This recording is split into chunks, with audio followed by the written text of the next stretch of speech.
Marcos 12. Depois entrou Jesus a falar-lhes por parábola. Um homem plantou uma vinha, cercou-a de uma sebe, construiu um lagar, edificou uma torre, arrendou-a a uns lavradores e ausentou-se do país. No tempo da colheita, enviou um servo aos lavradores para que recebesse deles dos frutos da vinha.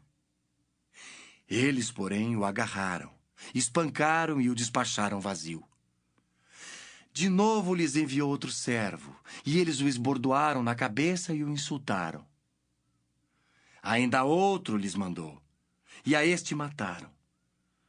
Muitos outros lhes enviou, dos quais espancaram uns e mataram outros. Restava-lhe ainda um, seu filho amado. A este lhes enviou, por fim, dizendo: respeitarão a meu filho. Mas os tais lavradores disseram entre si: este é o herdeiro. Ora, vamos, matemo-lo, e a herança será nossa. E agarrando-o, mataram-no e o atiraram para fora da vinha. Que fará, pois, o dono da vinha? Virá, exterminará aqueles lavradores e passará a vinha a outros. Ainda não lestes esta escritura? A pedra que os construtores rejeitaram, essa veio a ser a principal pedra angular. Isto procede do Senhor e é maravilhoso aos nossos olhos. E procuravam prendê-lo, mas temiam o povo, porque compreenderam que contra eles proferira esta parábola. Então, desistindo, retiraram-se. E enviaram-lhe alguns dos fariseus e dos herodianos para que o apanhassem em alguma palavra. Chegando, disseram-lhe: Mestre, sabemos que és verdadeiro e não te importas com quem quer que seja, porque não olhas a aparência dos homens. Antes, segundo a verdade, ensinas o caminho de Deus. É lícito pagar tributo a César ou não? Devemos ou não devemos pagar? Mas Jesus, percebendo-lhes a hipocrisia, respondeu: por que me experimentais? Trazei-me um denário para que eu o veja. E eles lhe o trouxeram. Perguntou-lhes: de quem é esta efígie e inscrição? Responderam: de César. Disse-lhes então Jesus: dai a César o que é de César, e a Deus o que é de Deus. E muitos se admiraram dele. Então os saduceus, que dizem não haver ressurreição, aproximaram-se dele e lhe perguntaram, dizendo: Mestre, Moisés nos deixou escrito que se morrer o irmão de alguém e deixar mulher sem filhos, seu irmão a tome como esposa e suscite descendência a seu irmão.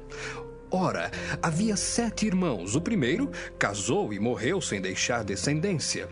O segundo desposou a viúva e morreu, também sem deixar descendência. E o terceiro da mesma forma. E assim, os 7 não deixaram descendência. Por fim, depois de todos, morreu também a mulher. Na ressurreição, quando eles ressuscitarem, de qual deles será ela a esposa?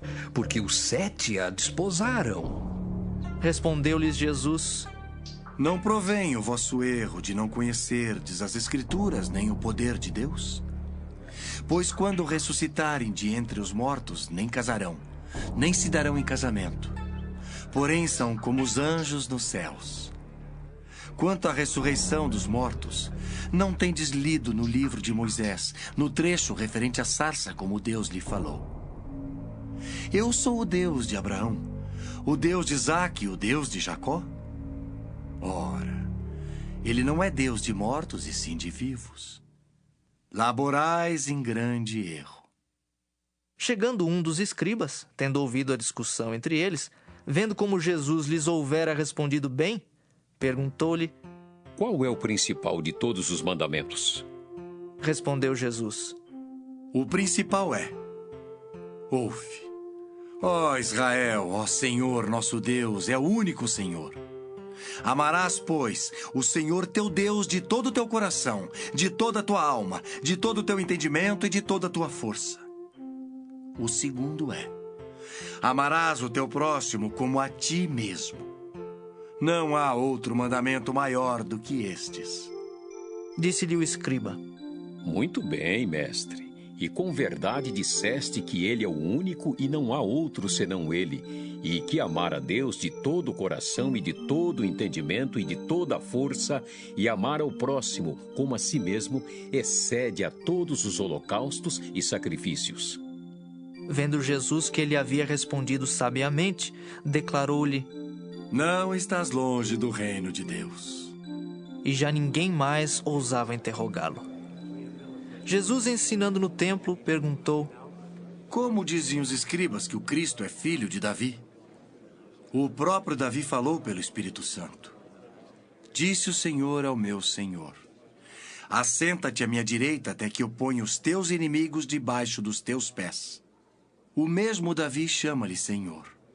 Como? Pois é ele seu filho? E a grande multidão o ouvia com prazer. E ao ensinar, dizia ele: Guardai-vos dos escribas, que gostam de andar com vestes talares e das saudações nas praças, e das primeiras cadeiras nas sinagogas e dos primeiros lugares nos banquetes, os quais devoram as casas das viúvas e, para o justificar, fazem longas orações. Estes sofrerão juízo muito mais severo. Assentado diante do gasofilácio, observava Jesus como o povo lançava ali o dinheiro. Ora, muitos ricos depositavam grandes quantias. Vindo, porém, uma viúva pobre, depositou 2 pequenas moedas correspondentes a 1 quadrante. E chamando os seus discípulos, disse-lhes: Em verdade vos digo que esta viúva pobre depositou no gasofilácio mais do que o fizeram todos os ofertantes. Porque todos eles ofertaram do que lhe sobrava. Ela, porém, da sua pobreza deu tudo quanto possuía, todo o seu sustento.